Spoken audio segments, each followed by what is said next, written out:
আমরা সবাই ছোটবেলায় দেখেছি সেই নীল রঙের রোবট বিড়াল ডোরেমন আর তার আসল বন্ধু নোবিতাকে।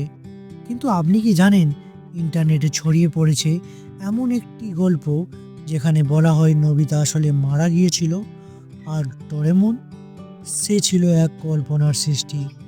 আজ জানবো সেই রহস্যময় গল্পের আসল সত্য। 1969 সালের জাপানের ফুজিকো ফুজিও নামক দুই শিল্পীর কল্পনায় জন্ম নেয় ডোরেমন। এটি ছিল এক সময় ভ্রমণকারী রোবট যে 22 শতাব্দী থেকে এসেছে 20 শতাব্দীর এক অলস বালক নোবিতাকে সাহায্য করতে। ডোরেমনের পকেটে আছে অসংখ্য গ্যাজেট, ব্যাম্বু কাপ্টার, এনিওয়ার ডোর, টাইম মেশিন, যা শিশুদের মন ভরিয়ে দিত বিস্ময় আর আনন্দে। জাপান তো বটেই, সারা পৃথিবীতে এমনকি ইন্ডিয়া, বাংলাদেশ এই চরিত্র হয়ে ওঠে শিশুদের অন্যতম বন্ধু। নোবিতা এক সাধারণ বালক যিনি পরীক্ষায় ফেল করেন, খেলাধুলায় দুর্বল এবং সবসময় শিজুকার পাশে থাকতে চান। সে যেন বাস্তব জীবনের অনেক ছেলে মেয়ের প্রতিচ্ছবি যারা বরাবর ব্যর্থ হয় কিন্তু স্বপ্ন দেখায়। ডোরেমনকে তার পাশে পাঠানো হয় ভবিষ্যৎ থেকে, যাতে সে নিজের জীবন পাল্টে ভবিষ্যতে উন্নত করতে পারে।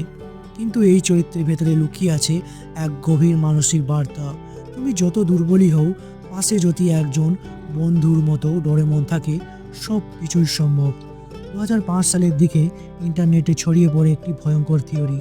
নোবিতা আসলে কোমায় চলে গিয়েছিল, ডোরেমন ছিল তার কল্পনা। গল্পে বলা হয় একদিন সাইকেল থেকে পড়ে গিয়ে নোবিতা কোমায় চলে যায়।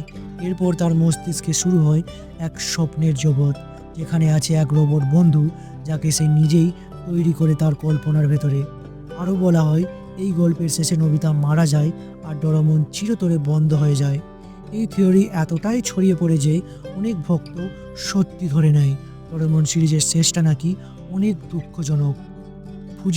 ফুজিও এই ধরনের কোনো দুঃখজনক গল্প বা শেষ কখনো লেখেননি, বরং নির্মাতারা জানান ডোরেমন হলো শিশুদের জন্য আনন্দ, কল্পনা ও আশার প্রতীক। এমনকি নোবিতাস ওয়েডিং ডে নামে এক সিনেমাতেও আমরা দেখি নোবিতা বড় হয়েছে, শিজুকাকে বিয়ে করেছে এবং সুখে জীবন কাটাচ্ছে। সেখানে ডোরেমনও আছে তার জীবনের অংশ হিসেবে। গুজব থামাতে নির্মাতারা পরিষ্কার জানিয়ে দেন নোবিতা কখনো মারা যাননি। সে ছিল এক সাধারণ ছেলে যার জীবনে ডোরেমন সত্যি এসে দাঁড়ায়। ডোরেমন শুধুই একটি কার্টুন নয়, এটি হয়ে উঠেছে এক প্রজন্মের শৈশবের অংশ। হাজারো বাচ্চা কল্পনা করেছে এমন একজন রোবট বন্ধু থাকলে জীবন কত সহজ হতো। বাংলাদেশ, ভারত, জাপান সব জায়গাতেই ডোরেমনের প্রভাব স্পষ্ট। খেলনা, স্টিকার, জামা কাপড় থেকে শুরু করে কেক পর্যন্ত সব জায়গাতেই ডোরেমন। গুজব বা বিকল্প থিওরিগুলো মানুষ গড়েছে এই চরিত্রের প্রতি তাদের ভালোবাসা থেকে। কারণ কোনো গল্পকে আপনি যত ভালোবাসেন, ততই আপনি চাইবেন তার একটি গভীর বা ভিন্ন দিক খুঁজে পেতে। নোবিতা, ডোরেমন কেউই বাস্তব নয়, কিন্তু তাদের গল্প আমাদের হৃদয়ে এক গভীর বাস্তব ছুঁয়ে যায়। তারা শেখায় ভালোবাসা, বন্ধুত্ব, লড়াই আর কল্পনার শক্তি।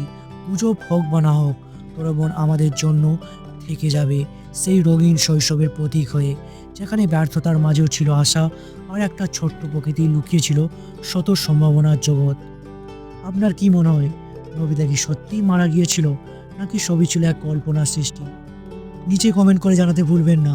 যদি আপনার শৈশবের বন্ধু ডোরেমনকে নিয়ে এই ভিডিওটি ভালো লেগে থাকে, তাহলে লাইক দিন, শেয়ার করুন আর সাবস্ক্রাইব করে পাশে থাকুন মিস্ট্রি আর হিস্ট্রি চ্যানেলের সাথে। দেখা হবে আবার কোনো রহস্যময় গল্প নিয়ে।